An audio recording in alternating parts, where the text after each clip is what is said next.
the definitive way of working with large scale projects with thousands of textures which are in 4K and do what you want to do with it inside of Blender. Good evening, welcome back to In the Khud. This is 22nd May 2023, 6:41 PM, and the credit for this technique obviously goes Hi everyone, this is P2 Design, Patrick from P2 Design. He talks about library overrides as a concept inside of Blender, and I want to show you two things. I want you to just look at the file size of these two Blender files that I have. Now blend 3 scenes master, yep. STOMT 3 scenes 9, this is a 1.07 GB Blender file, and then working test 1 is a 3.6 MB Blender file. I'm going to open the bigger file first. This is the file that I was using to do everything initially, which is why I got stuck and a lot of problems happened. Now what is it that is distinctively different about this particular file as compared to the other file that I'm going to show you? The fact that I'm using this human generator add-on, and inside this particular file I used the add-on to generate all these humans. Now they are looking a bit strange, but if I go to material preview, but right off the bat you see how laggy this Blender file is. Like I have a pretty good graphics card 3060 Ti in the system, and that is why it's not like completely bad. I can still do things, move around and stuff, but here's what happens.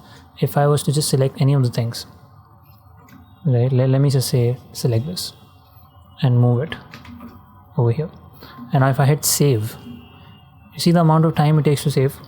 That still is not so much of a problem, but the real problem that I have is over here all these humans are coming with textures and materials, and for that, if you want, let me just, so if I go into, from currently we're in view layers, if we go into Blender file, you're going to come in here and say images. There are 231 images in this particular file, which are all like PNGs and base colors, roughness, maps, which is something that the add-on is importing from its library for each of these characters here. Like the human mesh, the clothing, everything is like a texture.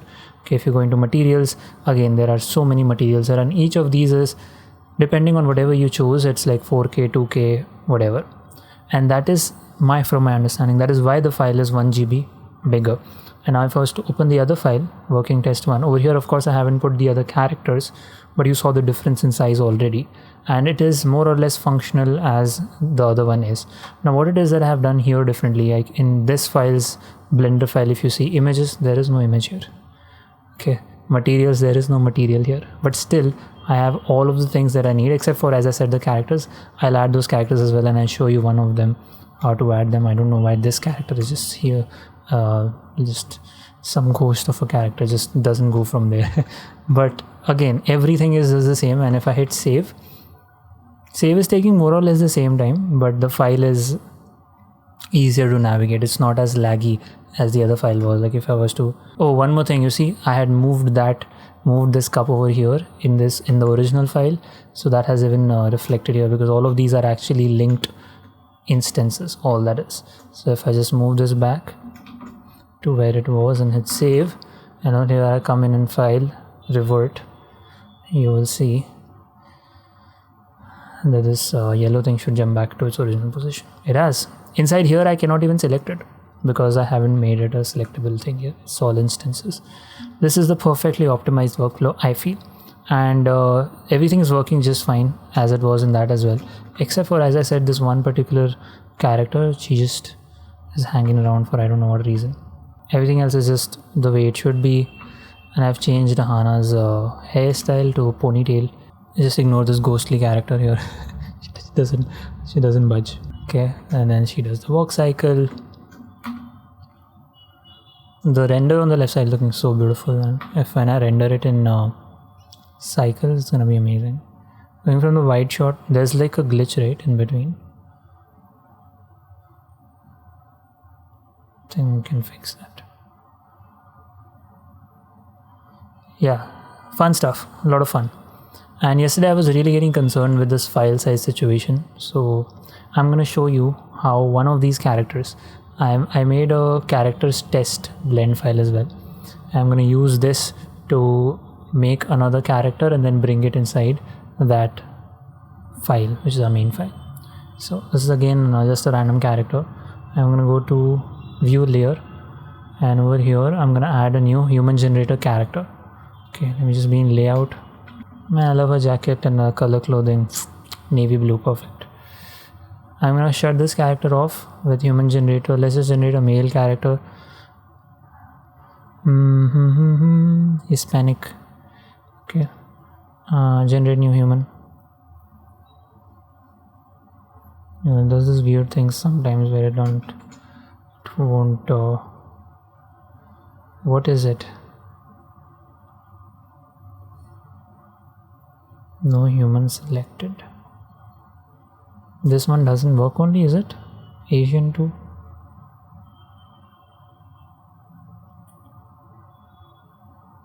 View layer doesn't contain. Why can't I generate a new human? All the times you just shut it down and open it. Seems to solve problems which... Okay, let me start off this way. Shift A, human generator markers, T-pose.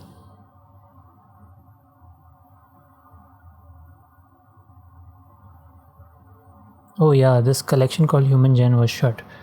Maybe that is why. Yeah, T-pose 1. So with this collection on, if I just come in here and say male, this dude,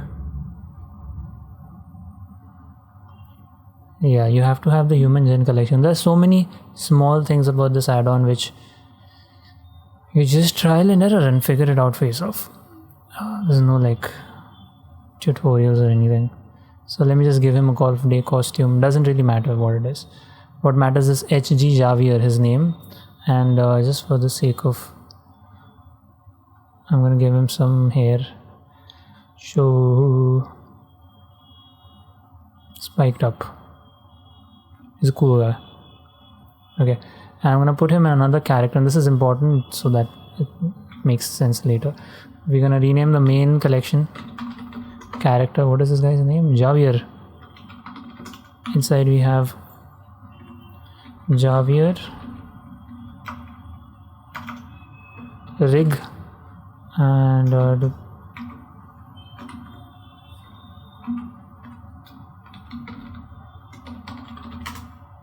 I'm going to select this and create a rig, rigify rig, show back and pose,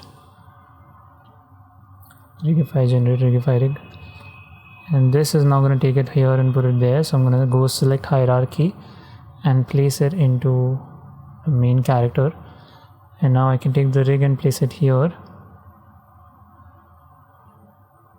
and all of these meshes can go into the model.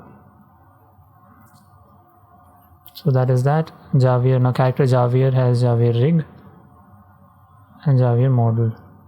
If I select the rigify rig, the only reason why it goes to human, of course there are a lot of other reasons, but this is the biggest reason, being able to just move the character and get go with your work. Now we have to bring this inside of our working file, but not all the images and textures and stuff like those. So I'm gonna come in here into my working file.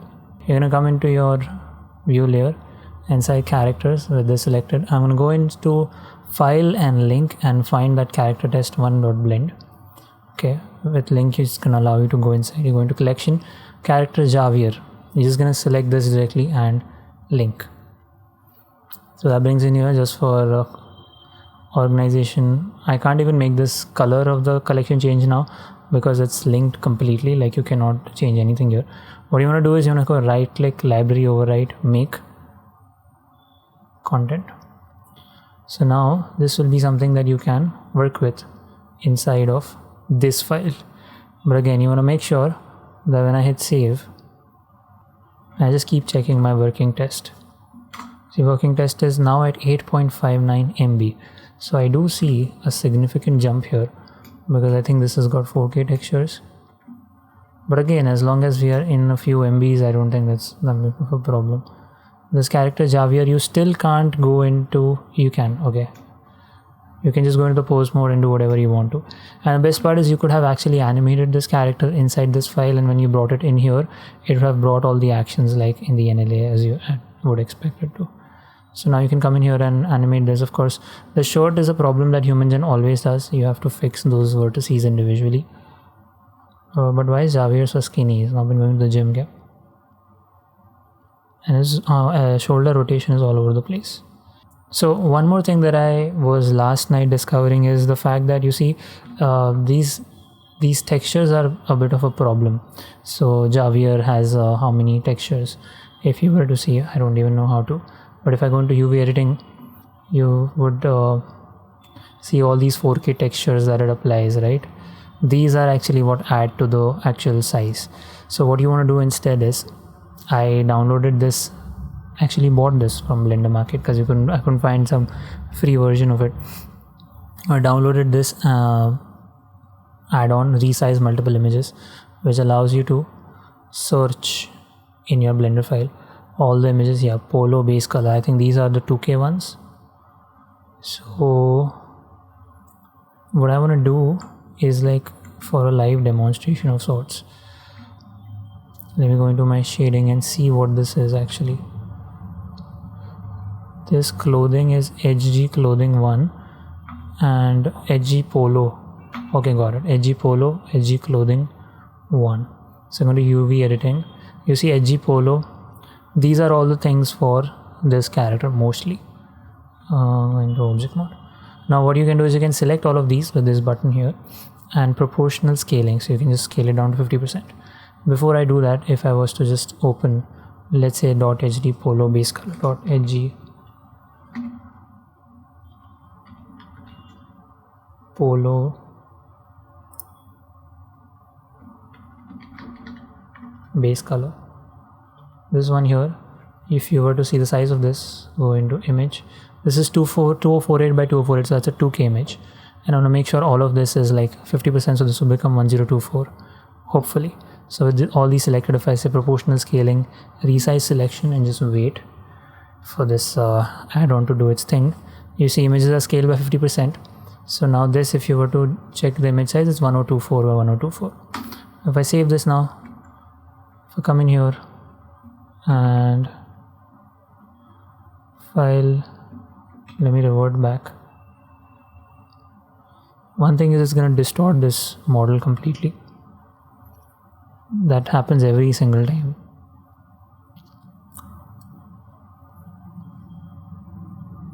See what weirdity is done. This happens like every runtime. So what you want to do is you want to come into this character and say right click, library override, troubleshoot, resync. So we reduce the textures. It was at what, 8.59 only. That hasn't changed. Anyway, as long as I'm in like 8 MBs, 20 MBs, whatever MBs, of course I can reduce this even more if it's like a character is gonna stay in the background and we don't need so much details and stuff. And we can use other techniques like camera culling and stuff. But we have to make sure that the file size is like reasonable. That was what I have basically learned. Of course, it's gonna be a work in progress. It's not like a definitive complete thing, even though I said definitive in the beginning. But here's where the progress is. Now, other than that, I think there are a bunch of small things I've learned which I want to document. I have these things to figure today. Figure the best way to work. Very weird, Blender wouldn't allow to delete linked objects. It's very intuitive to delete linked objects here. So just shut Blender and start again. Lights from one scene look completely different from another scene when you copy and paste. That's because the render engine, EV and cycles, is like a world's difference. Holy Motion Pro Tools is actually a free extension. You just need to register with Motion Design School. So this is something inside After Effects I want to really experiment, because I thought when I saw the trailer for this extension add-on, whatever, I think it must be like a paid add-on, $250. That's what Motion Design School notoriously does. But it's actually free. You can just go into Window Extensions. Once you've registered, you'll get Motion Tools panels, and it gives you so many nice things that you can do, and also has this capability of you can come in here and arrange things. And more than anything, of course, using this, I'm not very sure if I'll be able to, but being able to study how this extension is made is something I'm super interested in. Of course, this is anchor point tool and stuff like this. Okay, so that is it. That was a little bit of documentation I wanted to do for the day. Coming back to the daily, the full-time job grind, is it feels good. Even though there was like a 3-day leave, I was obviously continuously working through the 3 days. It's something I've documented as well. So it doesn't feel like I've come back from a vacation or something. But yeah, just being able to work on small things here and there, managing the team and everything, feels good. So again, I'm very, very gifted and blessed to be in this position where I can also take some time off and work on other things, and also come back to this fixed constant parallel which is running all the time. So life is perfectly poised. I have to head to the gym early so I can come back home and sleep early and get up at normal time, because this entire week I woke up at 5 a.m, which is pathetic. Like for a very long time the last stage was 4:20, but this entire week I woke up at 5 a.m. I don't know, could not wake up. Only 3 o'clock alarms extend to 3:30, 3:45, 4, 4:20, 5 o'clock is when I'm actually like just tired and waking up. That's because of sleeping pretty late in the night. That's because of going to the gym late. That's because of In the Khud edit taking so long. So I have to fix those things. And again, I'm taking my riyazing guitar back to post dinner, because that's the only sacred time that it has worked for like years. It worked in my life, and all these things happening, this is like that sacred practice of my life is getting pushed behind, which I'm not at all a fan of. So post dinner, riyaz guitar every single day, getting back to it. Thank you so much for being in the Khud. I will catch you tomorrow.